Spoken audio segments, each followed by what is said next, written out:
শুভ সকাল বন্ধুরা, মিষ্টিস ফ্যামিলির আরেকটি নতুন ব্লগে তোমাদের সবাইকে ওয়েলকাম।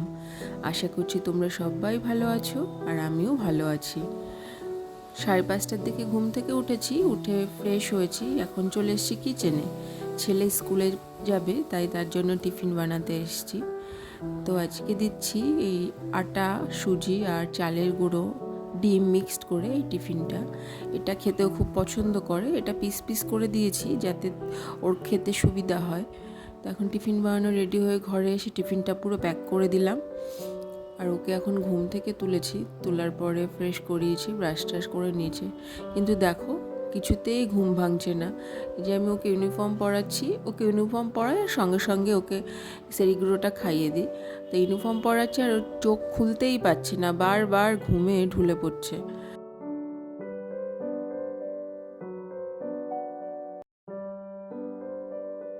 তো যাই হোক, প্রতিদিন ওকে এইভাবেই রেডি করাতে হয়।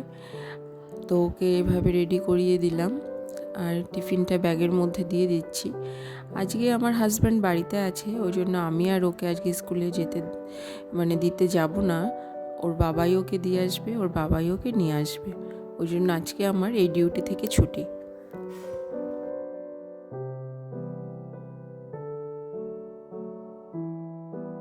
ওর বাবা ওকে জুতোটা পরিয়ে দিচ্ছে আর ও এখনও চোখ বন্ধ করে আছে। প্রতিদিন এমন করে না, কিন্তু আজকে যেন ওর বেশি ঘুম পাচ্ছে। তো সব কিছু রেডি করে ওর বাবা ওকে নিয়ে বেরিয়ে পড়লো। আমি অন্যদিন টোটো করে দিতে যাই, কিন্তু ওর বাবা ওকে স্কুটি করে নিয়ে যাবে। আর যেদিন ওর বাবা ওকে দিতে যায় সেদিন ও খুবই খুশি হয়।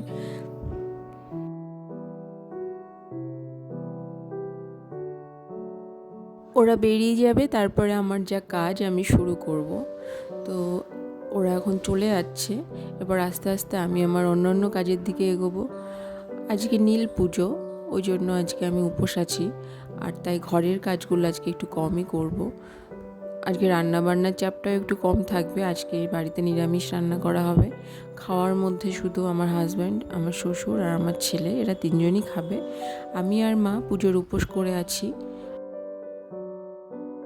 সকাল থেকে উপোস করে দুপুরে গিয়ে মন্দিরে পুজো দেব। আমাদের এখানে বড় একটা মন্দির আছে, বদ্রীনাথের মন্দির, মানে শিব মন্দির সেটা। সেখানে পুজো দিতে যাব। তো এখন বিছানাটা ঠিক করতে এসে দেখলাম বিছানার বেড কভারটা একটু নোংরা হয়েছে, তাই ভাবলাম ওটা চেঞ্জ করে দিয়ে অন্য একটা বেড কভার পেতে দিই।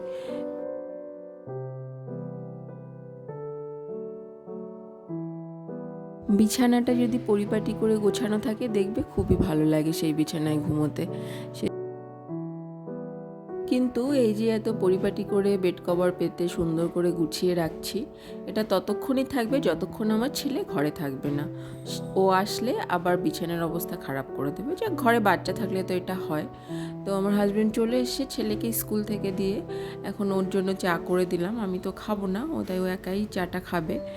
এরপরে দেখলাম যে ড্রেসিং টেবিলটায় না একটু ধুলো জমেছে। আজকে ভেবেছিলাম কিছু ক্লিনিং ডাস্টিং কোনো কাজই করব না, কিন্তু এটা একটু ধুলো জমেছে, তাই ভাবলাম যে এটা সামনেই আছে, অল্প টাইমে হয়ে যাবে, তাই ড্রেসিং টেবিলটা একটু ক্লিন করে দিই। অন্য ক্লিনিংয়ের কাজ আজকে করবো না, কারণ উপোস থেকে পুজো দিতে যাব, উপোস আছি আর কি, পুজো দিতে যাব। তা পুজো দিতে গেলে যদি ক্লিনিং ডাস্টিংয়ের কাজে আমি করা শুরু করে দিই তাহলে আমার অনেকটা লেট হয়ে যাবে। এরপর অন্য একটা রুমে চলে এসেছি, এই ছেলের রুমটায়। তো এই রুমে এসে দেখি কালকে খেলা করেছিল, সেই খেলনাগুলো সব বিছানার উপর ছড়িয়ে ছিটিয়ে রেখে দিয়েছে। এখন ওগুলো সব খেলনাগুলো সরিয়ে এই ঘরেও একটা ধোয়া বেড কভার সেটা পেতে দেবো।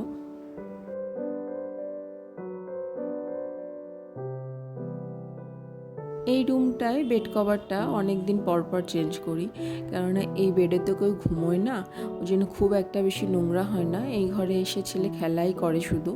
তো আর এই দুটো বালিশের কভার, ভাবলাম বালিশের কভার দুটো একটু পুরনো হয়ে গেছিলো, তাই ভাবলাম এগুলোকে চেঞ্জ করে দিই।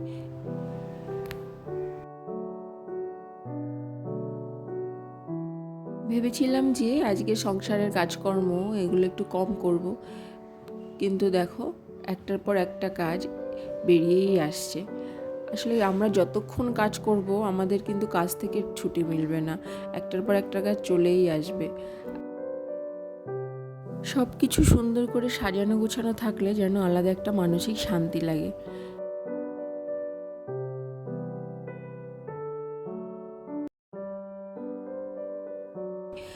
তো আজকে টিফিন বানাইনি, বললাম তো যে একটু কাজটা কম করতে চাইছে, ওই জন্য হাজব্যান্ড বললো টিফিন বানানোর ঝামেলা করতে হবে না, ও টিফিন কিনেই এনেছিল, এখন ও এটা দিয়েই টিফিন করে নেবে।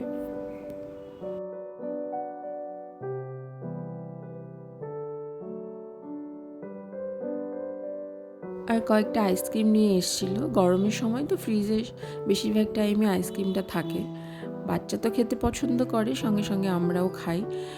আজকে আমি আইসক্রিম খাবো না, ওই জন্য 4টে আইসক্রিম নিয়ে এসছে। আমি আর মা খাবো না, আর ওরা খাবে। আইসক্রিমগুলো এখন ফ্রিজে রেখে দেবো। এরপর চলে এসেছি কিচেনে এসে ভাতটা বসিয়ে দিয়েছি, আর আলু আর পটল সেদ্ধ দেবো। আজকে তো নিরামিষ রান্না হবে সব, এই জন্য বেশি করে আলু সেদ্ধ দিয়ে দিচ্ছি, আর এই পটল দুটো সেদ্ধ দিয়ে দিলাম। সেদ্ধ মাখা দিয়ে ভাত খেতে ভালোই লাগে। আর করব ডাল, আর মানে সব নিরামিষ রান্না হবে আর কি। তার নিরামিষ রান্নার মধ্যে করেছি ডাল, আর একটা মিক্সড সবজি ভাজা করেছি, আর করেছি শাক, পোস্ত দিয়ে লাউ শাক করা হয়েছে। রান্নাঘরের কাজ কমপ্লিট করে স্নান টান করে এখন ঠাকুর ঘরে চলে এসেছি। ঘরের পুজোটা আগে করে নেব, তারপরে রেডি হয়ে চলে যাব বদ্রীনাথ মন্দিরে বাবার মাথায় জল ঢালতে।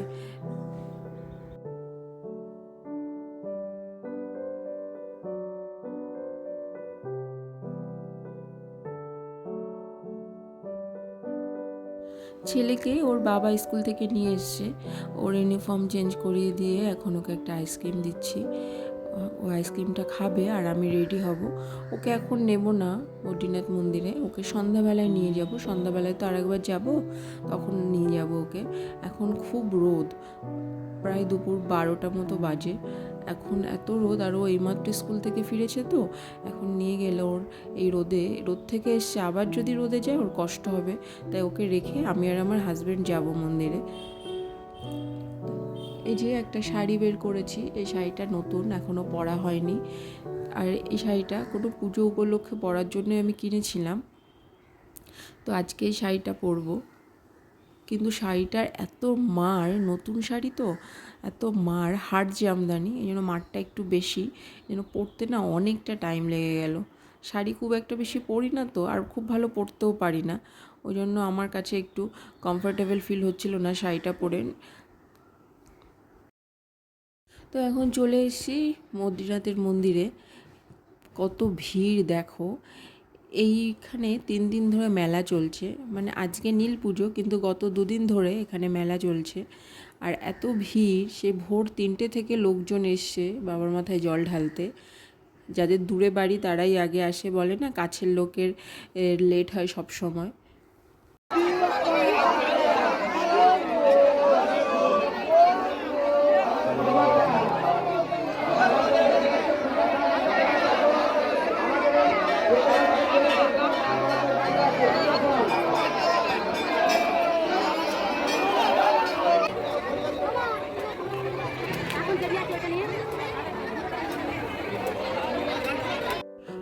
আর এখানে আমার হাজব্যান্ডের আমি লাইনে দাঁড়িয়ে আছি, অনেক লম্বা লাইন।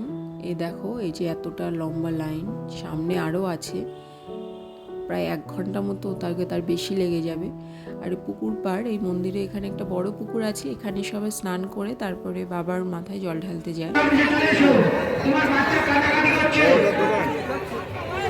খাবে সমস্ত ভক্তরা দূর থেকে আসে, তারা এই পুকুরে স্নান করে তারপরে যায় জল ঢালতে বাবার মাথায়।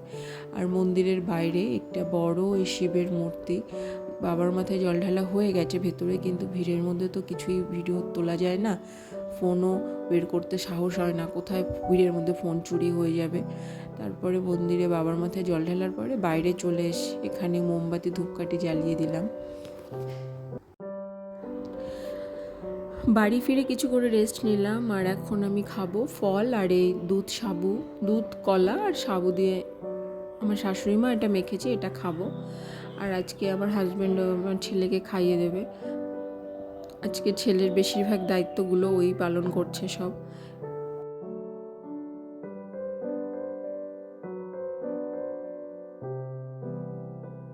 সন্ধ্যাবেলায় আবার চলে এসেছি, ছেলেকে দুপুরবেলা আনিনি, এখন নিয়ে এসেছি। এখন আমি এখানে মোমবাতি জ্বালাবো। আমার আগে অনেকেই এসে দেখো কত মোমবাতি জ্বালানো হয়ে গেছে। এই সন্ধ্যাবেলা এসে সবাই এই বাতিটা জ্বালিয়ে যায়। আর ছেলেকে নিয়ে এসেছি, ও একটু মেলাটাও ঘুরে নেবে। অনেকে আছে যারা দুপুরবেলা জল ঢালেনি, তারা এখন সন্ধ্যাবেলায় জল ঢালছে। আর অনেকে আছে শুধু বাতিই জ্বালাতে এসছে। এরপর একটু মেলা টেলা ঘুরে নেব, তারপরে আবার বাড়ি ফিরে যাব, তারপরে কিছু খাবো। তো বন্ধুরা চলো, আমার আজকের ভিডিওটা তোমাদের সঙ্গে এই পর্যন্তই শেয়ার করলাম। তো আশা করছি তোমাদের ভালো লেগেছে। তো তোমরা সবাই বন্ধুরা ভালো থেকো, সুস্থ থেকো। সবাইকে গুড নাইট, টাটা।